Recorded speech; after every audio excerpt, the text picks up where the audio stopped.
About this yesterday because a bunch of our fellow Chaos Inc. castmates were trying to get on to play Overwatch 2. Oh, yeah. And some of you were trying to play Overwatch 2, and there was problems. Now, this is actually not a problem caused by overloading the server this time. Actually, what ended up happening, and they confirmed last night the first of what is now two directed denial of service attacks on the Overwatch 2 servers. So they had one on launch day last night, and then this morning at about 10 a.m. Eastern time, the CEO over there at Activision said, yep, we have another one. We're working on it, but we are under a second concerted DDoS attack. Could that have gone any worse for them, Michael? I mean, we very briefly touched on this before we started the show tonight, but I'm really curious to see what they come up with as the cause of the DDoS, right? Obviously, they obviously believe somebody's doing it on purpose, or they wouldn't have actually involved law enforcement. No. Right? I think you had mentioned it last night when we were talking about it briefly, that, for them to invoke law enforcement in a fraudulent manner would be like an FCC issue. Well, and it's not just that. So let's break this down. Obviously, everybody knows that Activision Blizzard is being acquired by Microsoft. They're in the process of doing that right now. Mm-hmm. The point I was making is somebody, one of our compatriots on the stream was like, well, could they be faking a DDoS attack because they just can't handle the server stuff? And my point was, it would be an SEC violation in the middle of an acquisition for them to lie about something along those lines. Like it would not be FCC, not FCC, SEC. That's what you. Yeah. Yes, it would. They sound so similar. They do, and you know what? U.S. government, fix your acronym problem. Okay, like seriously, too many, and also too many that sound the same. Come up with cooler names. Like, come on, we can do better. But yeah, so they can't. I don't think that they're lying about this. I can pretty strongly say. No, they wouldn't just make this up. It's a big deal. And especially since it wasn't just one. The other thing is, it's hard to do a directed denial of service. You have to be controlling a lot of computers. These attacks are not cheap. They are not easy, right? Especially on a company the size of Blizzard, right? Mm-hmm. They have cybersecurity units in their company that are designed to prevent these things. So if you build one up that's big enough to go after Blizzard stuff, you've been planning this for a minute. Now, you brought up something before the stream about why. Again, like many people out there, I have a lot of acquaintances, a lot of close friends who absolutely loved the first Overwatch, were playing it religiously, almost, weekly, daily, if not weekly, for a very long time. I know a number of them had some kind of visceral reactions to the fact that they were taking down the original servers, right? The Overwatch servers. The last games were a couple of days ago. I had friends posting clips like my last game, it's my last game of Overwatch, and they had some kind of feelings about it, right? There was part of me that wondered if this DDoS wasn't some kind of retaliation for them taking the original Overwatch offline, just as they were launching the sequel. I mean, I can see from both sides, and I'm sure there was discussions inside of Blizzard. I'll be honest, I don't know why they took Overwatch offline. I mean, I can tell you what the logic probably was internally, which was, we want to direct everybody to Overwatch 2. And as I recall, Overwatch 2 is free to play, is it not? Yes, it's free to play. It launched on Game Pass. It launched on it launched on the PlayStation service. Yeah.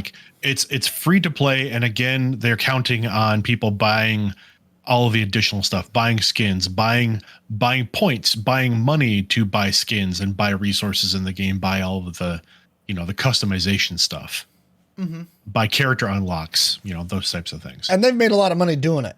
Oh yeah, they certainly have. I mean, I certainly paid my fair share when I was playing Overwatch, frequently a year or two ago. I need the skin. I mean, I again, I certainly bought their in-game monies, their in-game credits to be able to purchase the surprise boxes and play the gotcha game and be mostly disappointed by it. But that being said, it was just something, it was just a thought. I'm sure, one of the other reasons that, again, possibly this happened, perhaps this is in some form or fashion a protest or a retaliation for the negative goings on that occurred at Activision Blizzard, the sexual abuse and the harassment, all those things that happened internally that they claim to have dealt with, but there still has been no real ramifications for what happened there. It seems it seemed to be another one of those, this is a big deal and we'll take care of it, and then let's quietly never mention it again and hope people forget about it. Yeah. And let's launch our products. Oh, absolutely. I wonder too, because I wonder on that line of thought, could it be something related to the Microsoft acquisition, right? Because it's certainly possible. This would be something to make Blizzard look bad and things like that. There has been some opposition to the Activision Blizzard one. I'm not going to go, I thought we were maybe going to go into detail with it here. I think we can just touch on it, which is, Sony's trying to fight it. Well, specifically, there is a group in the UK that's right now currently investigating how the legalities of it, the monopoly side of things. There's a UK organization that Sony was making a statement about. They were glad that this organization was continuing this investigation because this is just going to be bad for gamers and bad for multi-platform parity and all these different things. I don't disagree with their base concept there, right? At the end of the day, it is, and we've seen a lot of corporate consolidation. We've obviously talked about that here. It's obviously something we touch on at IDENTECO, is what happens when mega corporations get too much power. And the EU and the UK does have much stronger antitrust laws than the United States does. So if you're going to fight this, that's the arena to do it, because they can't just let go of the EU market. So if the EU puts the kibosh on the deal and says no, because they think it violates their antitrust stuff, I think the deal's dead. Wouldn't you say? I would say yes, because again, they can't ignore the EU. They can't just pull out of the EU. They can't pull their business. Nope. It's not like they can operate only in the United States. Or, and in other countries that certainly wouldn't necessarily be fighting that particular business merger. But if the EU pushes back hard enough, that could kill the deal. So, and a DDoS attack on one of their big launches is a big deal.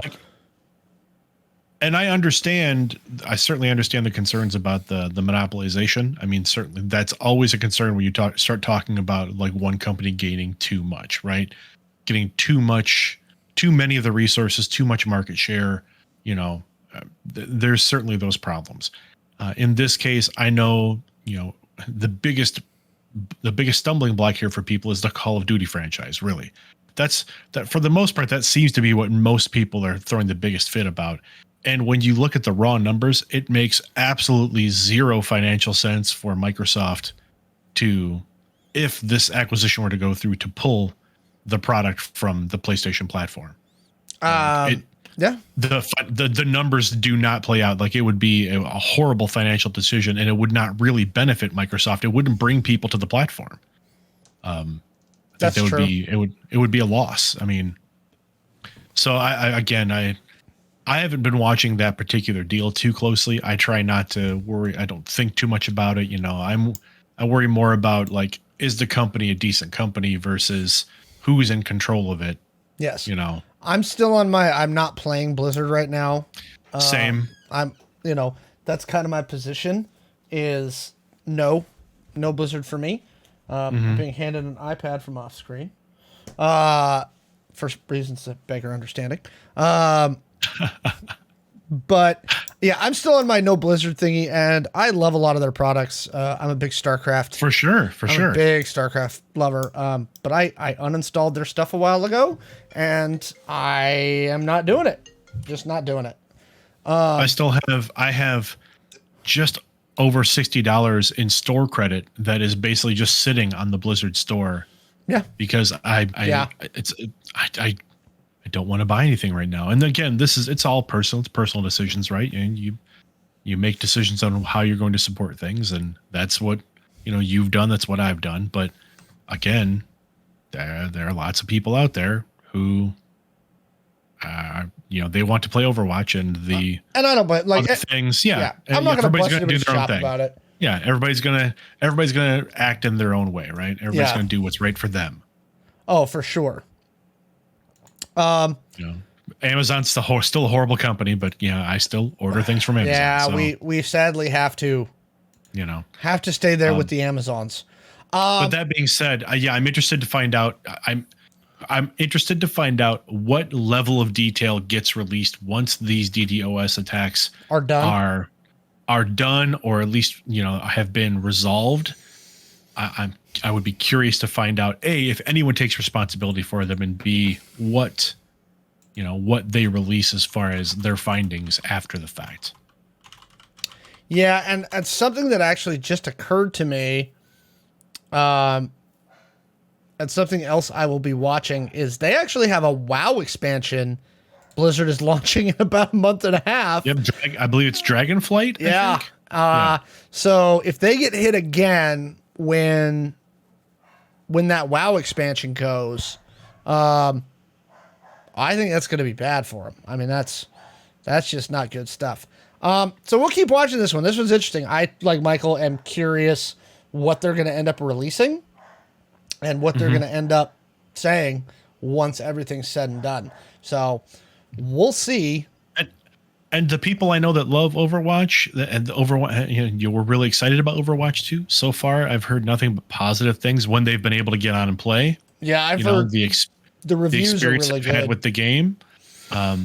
What I've heard so far is that it's very good, but it's not like as iterative as people had hoped it might be.